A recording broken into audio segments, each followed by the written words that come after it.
En esta clase lo que vamos a hacer es estudiar a los números fraccionarios.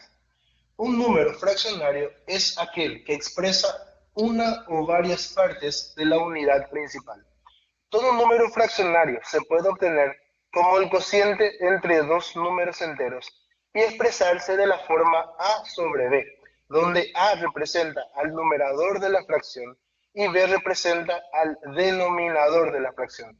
Y en la división tendrían que ser dividendo y divisor respectivamente.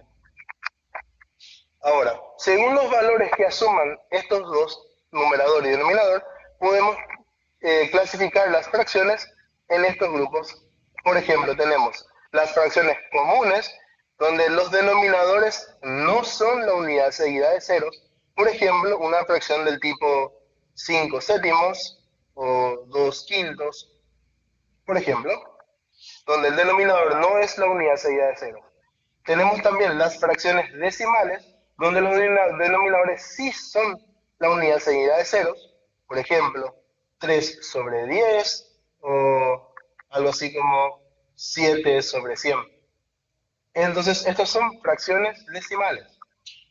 También podríamos tener lo que son las fracciones propias, cuando el numerador es menor que el denominador. Por el simple hecho de ser un número menor, por ejemplo, un medio ya es una fracción propia. O decir, por ejemplo, 5 sobre 10 ya es una fracción propia, o algo así como 21 sobre 22. Estos son ejemplos de fracciones propias. Una fracción impropia, en cambio, es cuando el numerador es mayor que su denominador. Por ejemplo, 7 tercios o 100 sobre 27. En estos casos tenemos fracciones impropias. Ahora, una fracción igual a la unidad es una fracción donde el numerador es igual numéricamente al denominador. Entonces, por ejemplo, podríamos representar esto como 7 sobre 7, 8 sobre 8, 100 sobre 100.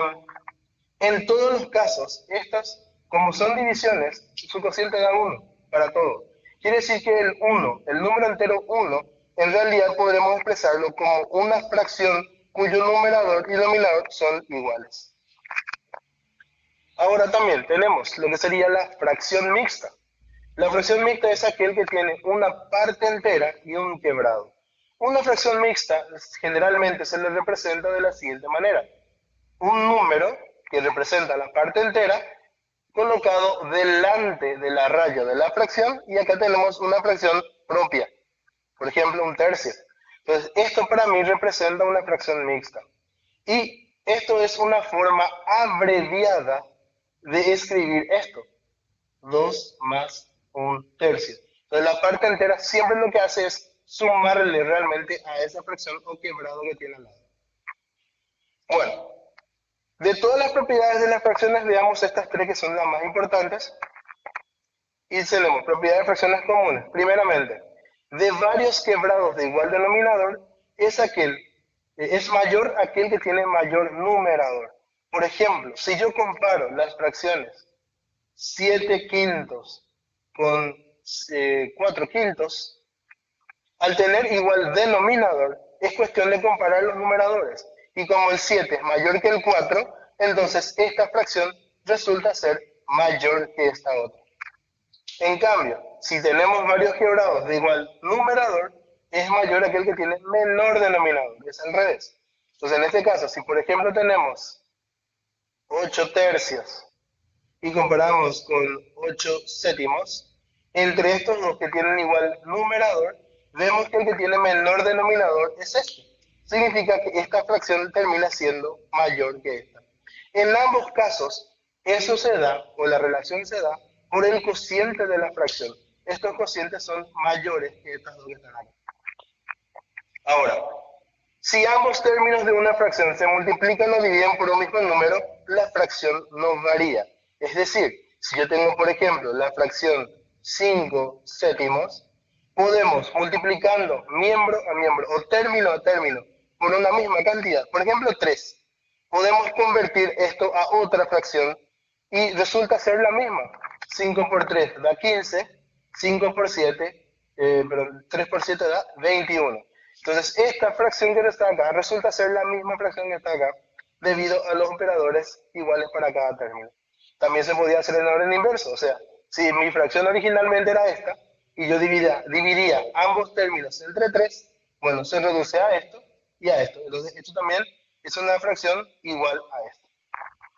Bien, entonces, esto que está acá me lleva también a un concepto de más adelante que se denomina fracciones equivalentes. En este caso, primeramente veamos lo que es la conversión de una fracción, en este caso, una fracción mixta a una impropia.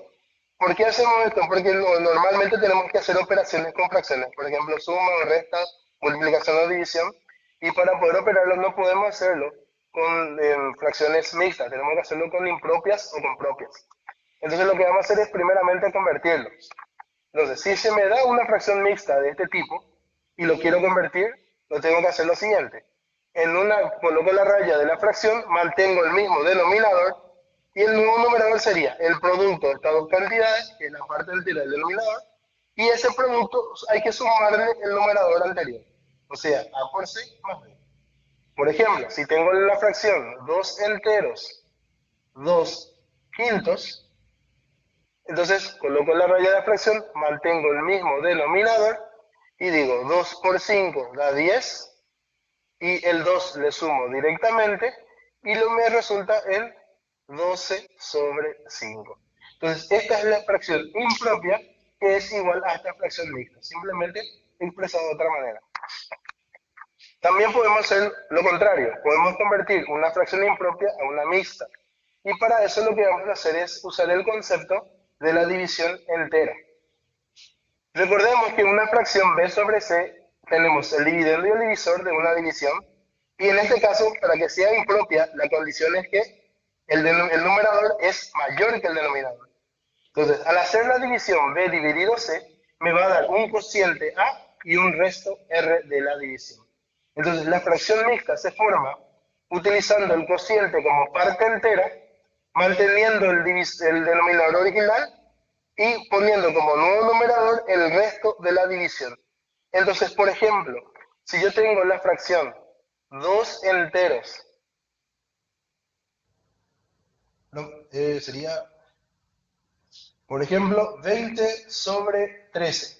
Digamos esta fracción.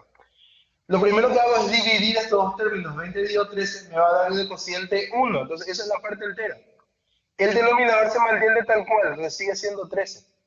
Y ahora, el resto de dividir 20 entre 13, como el cociente da 1, sería 7. 20 menos 13, 7. Entonces, esta para mí sería la fracción mixta, que es igual a esta fracción impropia que está aquí. Bueno, hablábamos hace rato de las fracciones equivalentes. ¿Por qué?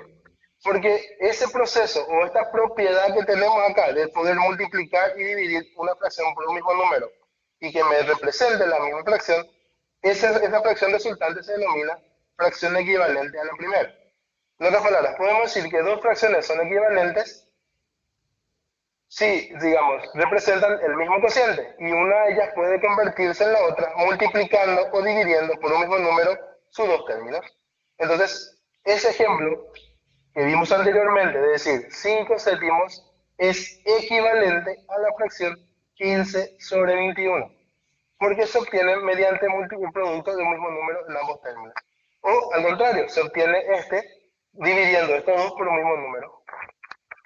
Ahora, este proceso, la de multiplicar por un número, lo podemos hacer cuantas veces queramos, pero la de dividir por un mismo número tiene una cantidad finita de veces, no lo podemos hacer para siempre. Y eso siempre está limitado según los factores comunes que tengan los dos términos. Ese proceso de ir dividiendo por un mismo número se denomina simplificación de la fracción. Y vamos a decir que la simplificación es convertir una fracción dada a otra equivalente cuyos términos son menores. Entonces, para nosotros, simplificar una expresión o una fracción, digamos bien, es reducir los términos de la siguiente manera. Si tenemos una fracción como 120 sobre 100, simplificar es dividir ambos términos por un número que tengan en común. Por ejemplo, el 2. Entonces, si yo divido 120 entre 2, me da 60, 100 entre 2 me da 50, y lo que obtengo es una fracción equivalente de términos menores al original. Entonces, esto es una fracción simplificada. Esto lo podemos ir haciendo a medida que los términos no se lo permitan con factores comunes. Pero esto no se puede hacer siempre, ¿verdad? Se llega a un límite. Y ese límite sería cuando los términos son primos entre sí. Es decir, tienen único factor común, la unidad. En ese momento vamos a decir que la fracción se volvió irreducible o que está expresado de la forma de la mínima expresión. Acá, por ejemplo, en la fracción irreducible esta sería llegar hasta la fracción 6 quintos. Si dividimos ambos términos entre 10, llegamos a 6 quintos. Esta es una fracción irreducible equivalente al original. Entonces, el proceso es lo que para nosotros se llama simplificación. Veamos ahora las operaciones con las fracciones, y en este caso las operaciones básicas. Iniciemos entonces con la suma de fracciones. Si tenemos dos fracciones a sobre b más c sobre d, entonces para poder sumarlo, lo primero que nos tenemos que fijar es si los denominadores son iguales o no. En caso de que sean iguales, la suma se obtiene directamente sumando los numeradores y manteniendo el mismo denominador.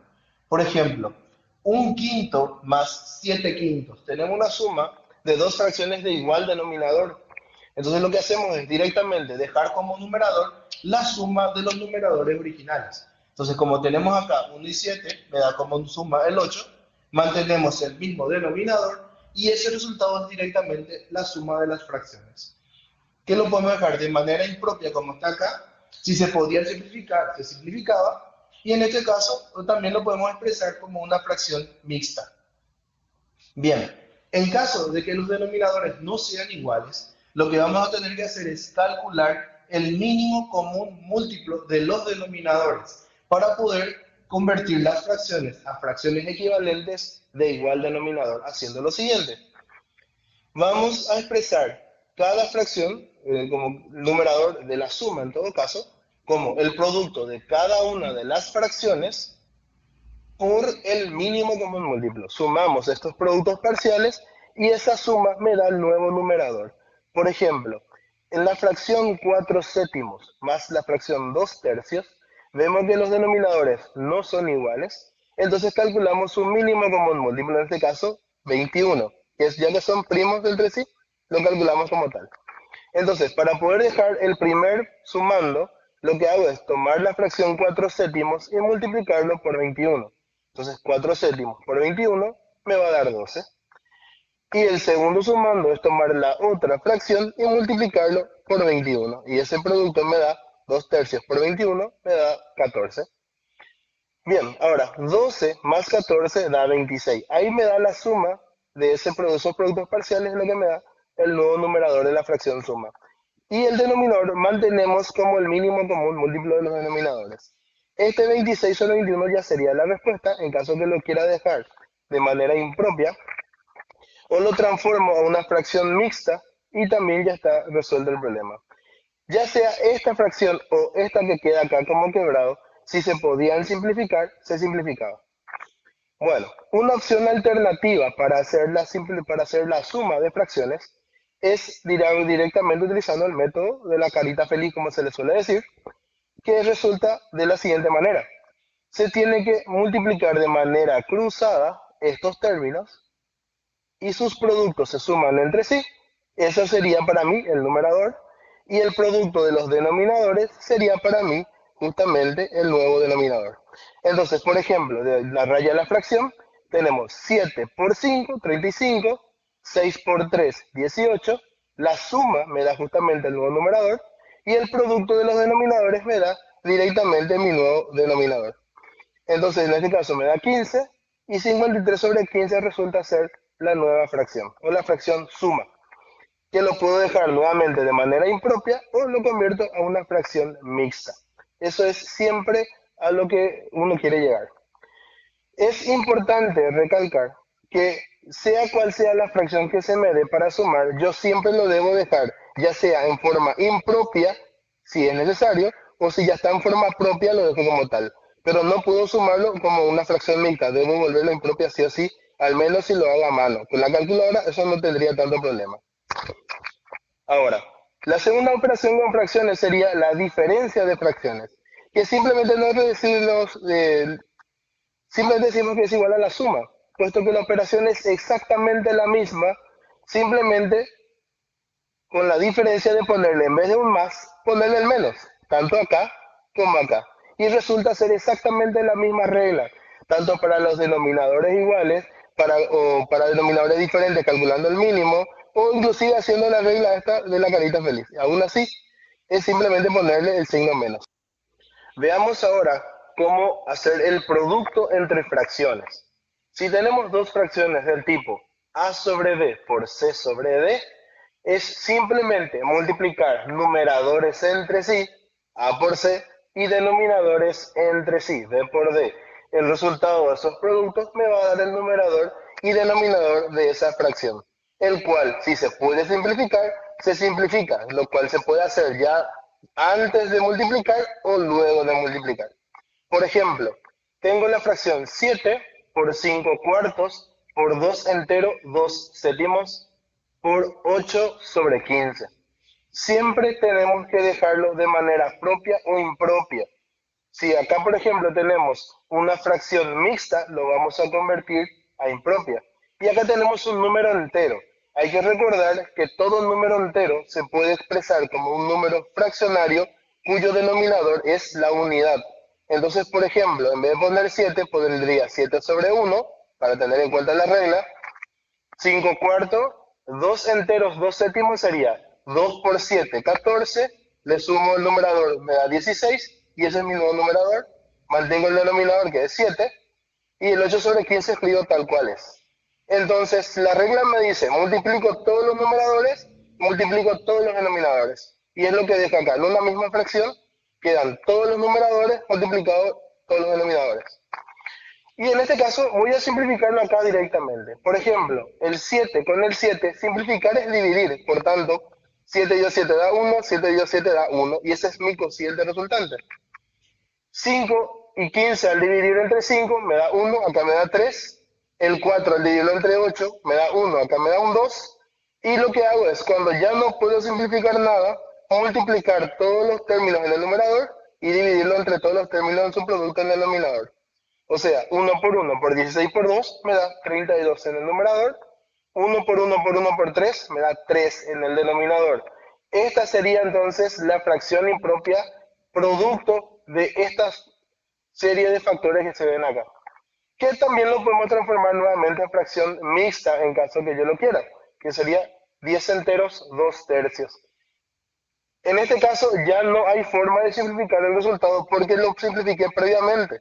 Si yo sacaba el producto sin simplificar acá y acá abajo también, entonces acá se iba a poder simplificar antes de dar mi respuesta.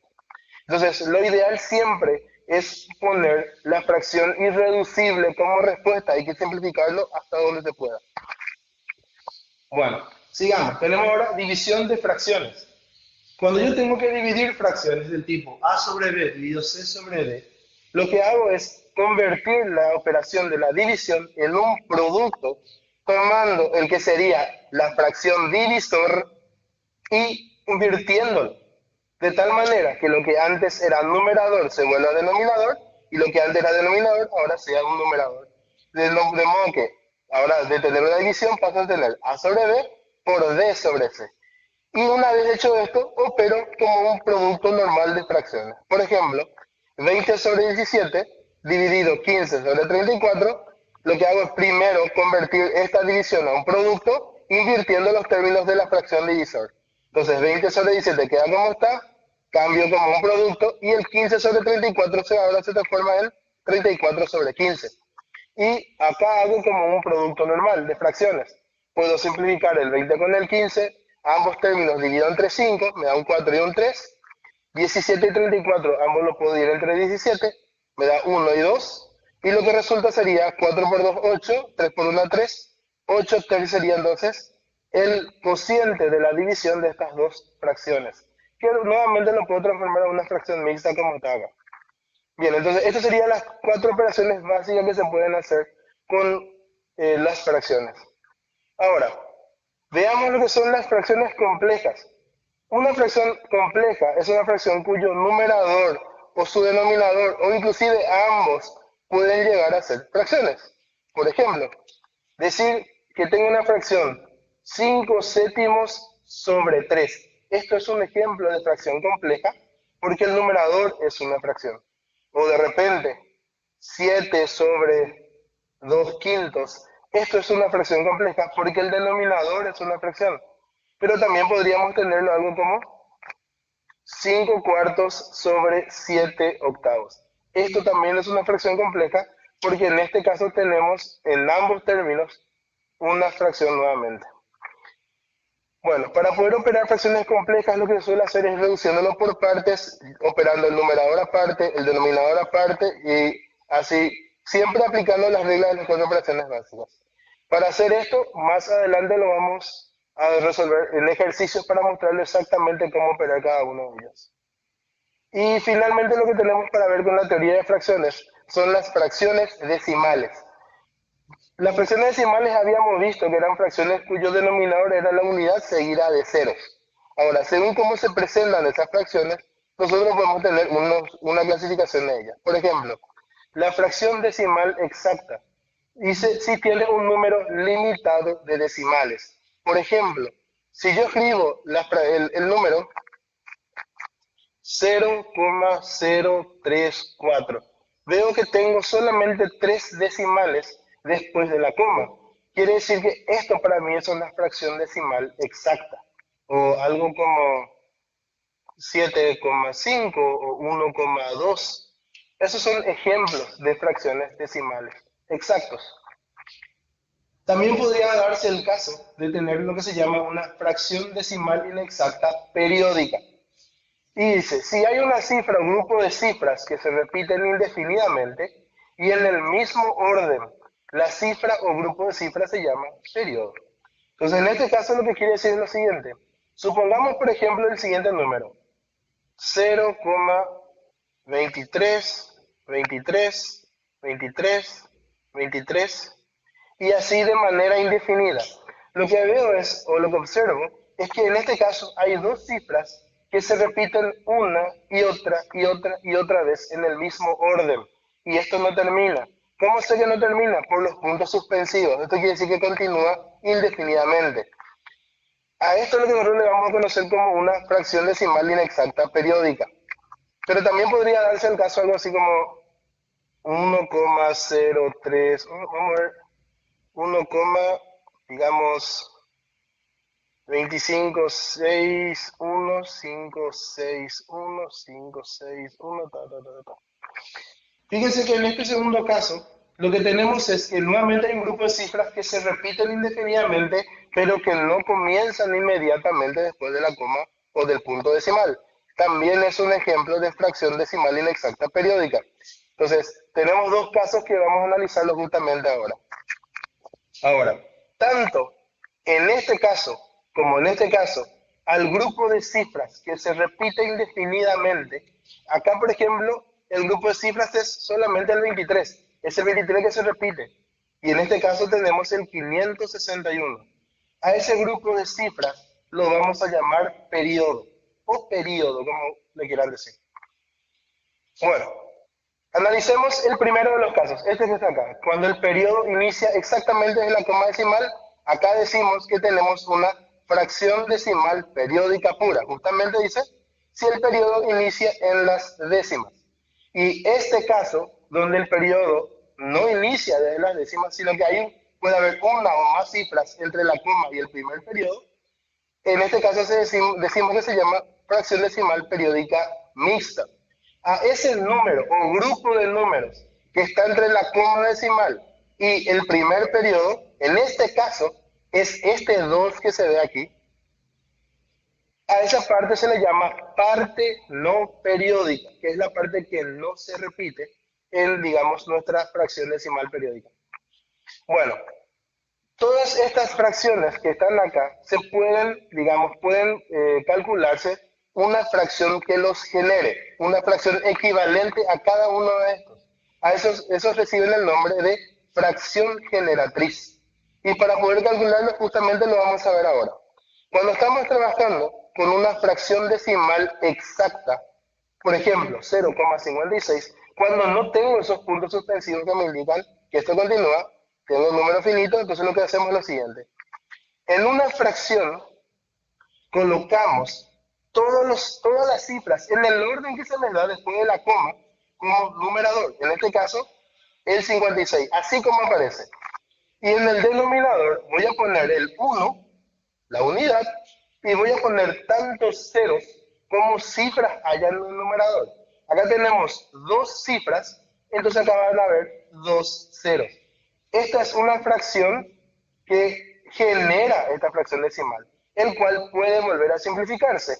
Y me resulta ser el 14 sobre 25. Entonces, esta es la fracción equivalente e irreducible a esta fracción decimal exacta. Al igual que en este caso, la diferencia entre este y este, acá tenemos una parte entera. En una fracción, la parte entera siempre va a quedar al lado de la fracción. En el numerador vemos, así como aparecen las cifras y en ese orden, un entero 200 sobre 236, ponemos el 1 en el denominador y al haber tres cifras en el numerador ponemos 1, 2, 3 ceros. Y me resulta esta fracción, el cual al reducirse y convertirse a fracción impropia, resulta 309 sobre 250. Entonces, esta es la fracción decimal, o sea, equivalente e irreducible que produce esta fracción decimal exacta que está acá. Bueno, en el caso de tener una fracción decimal periódica pura, cuando esto ocurre, cuando vemos que existe un grupo de cifras que desde el punto decimal ya se repite indefinidamente, lo primero que debemos hacer es identificar el periodo, cuál es la cifra o grupo de cifras que se repite. En este caso, el 2. Bueno, el 2 es lo que se repite indefinidamente. Quiere decir que para nosotros, en el numerador vamos a poner el periodo, directamente el periodo. En este caso, el 2. Y en el denominador lo que vamos a poner es tantos 9 como cifras tenga ese periodo. Como tenemos una sola cifra, vamos a poner un solo 9. Si se puede simplificar, se simplifica. En este caso, 2 novenos es irreducible. Entonces, esta es la fracción equivalente e irreducible de esta fracción. O sea, esta es su generatriz. En este caso, por ejemplo, veamos este que está acá. Vemos 0, 1, 3, 5, 1, 3, 5, 1, 3, 5. El periodo acá es 1, 3, 5, que es lo que se repite. Entonces, en este caso, nuestra fracción sería 1, 3, 5. Y debajo ponemos tantos 9 como cifras tengan. Entonces tenemos 3 cifras acá, tengo 3 9 acá. Y en este caso, al simplificar y reducir totalmente, resulta en 5 sobre 37. Entonces, esta es la fracción generatriz de esta que está acá. Esta es una fracción periódica pura bastante especial. Cuando veo yo que tengo 9, y en este caso el 9 como periodo, ocurre lo siguiente. Si yo utilizo el principio que estoy teniendo acá, me va a quedar 2 enteros, el 9 como periodo, y pongo tantos 9 como cifra tenga el periodo, me quedaría el 9 nuevamente. 9 sobre 9 da 1, o sea, esta fracción al final me resulta ser 3. Porque recuerden que la parte entera lo que hace es sumarle al quebrado. Entonces, como esto me da 1, 1 más 2 da 3. Entonces, lo que se puede concluir de esto fácilmente es lo siguiente. No existe fracción generatriz de periodo 9. Todas las fracciones que tienen, en este caso, todas las fracciones decimales periódicas que tienen 9 como periodo, siempre se redondea al número mayor que viene a partir después de ese 9. Siempre va a quedarle redondeado de esa manera. Entonces acá por ejemplo tenemos 0 de 2,999, me queda redondeado 3. Si esto era por ejemplo 0,999, me va a quedar 1 y así sucesivamente. Y en este caso por ejemplo tenemos 0,060606. El 0 por más que no valga nada numéricamente es una cifra del periodo, entonces tiene que estar ahí. 0,6 dividido 99, porque hay dos cifras en el periodo. Entonces por más que ahí el 0 no valga nada, cuenta como cifra. Y al reducirse, esto me termina dando 2 sobre 33. En caso de que yo omita ese 0, voy a tener un error, poniéndole 6 novenos nomás como resultado. Y por último tenemos entonces la fracción decimal periódica mixta, y que recordemos la diferencia entre esta con esta, que acá tenemos la parte no periódica. Lo primero que hacemos entonces es identificar el periodo y la parte no periódica. Acá vemos que lo que se repite en 0.231111 es el 1. El periodo es el 1.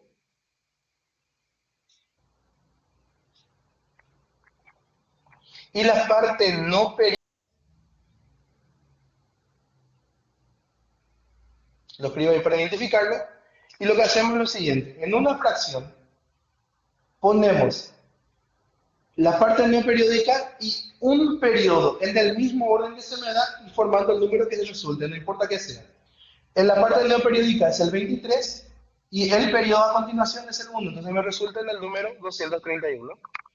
Y lo que voy a hacer ahora es restarle la parte no periódica, o sea, le vuelvo a restar ese número que no se repite, que es el 23. Bueno, como mi periodo tiene una cifra, en el denominador voy a poner un solo 9. Y la parte no periódica tiene dos cifras, le voy a poner entonces dos ceros. Entonces pone un 9 por cada cifra del periodo, seguida de tantos ceros como cifras tenga la parte no periódica. Y al reducir esto, resulta ser, vamos a decir mayor, sería 52 sobre 225. Entonces, esta es la fracción generatriz de esta fracción decimal periódica mixta. Y en este último ejemplo, vamos, tenemos, ya ponerlo acá, fíjense que mi parte periódica es el 16 y la parte no periódica es 0. Recuerden, por más que no vale nada, se lo coloca. Entonces ponemos 0,16, parte no periódica seguida de un periodo, le restamos la parte no periódica y dividimos entre tanto 9 como cifras tenga el periodo. Hay dos cifras en el periodo, va a haber dos 9. Y le ponemos un 0 porque hay una cifra en la parte no periódica, entonces ponemos un 0. Y lo que resulta de esto es 8 sobre 495. Bien, y ahí tenemos entonces calculado la fracción decimal periódica mixta, o sea, sería su fracción generatriz. En un ejercicio de fracciones generatriz siempre se recomienda, y de hecho se pide, que se muestre todos esos procesos, entonces tenemos que saber hacerlo. Si bien es posible calcularlo directamente con la máquina de calcular, tenemos que saberlo hacer a mano, porque es parte del problema, parte del examen, entonces hay que saber hacerlo.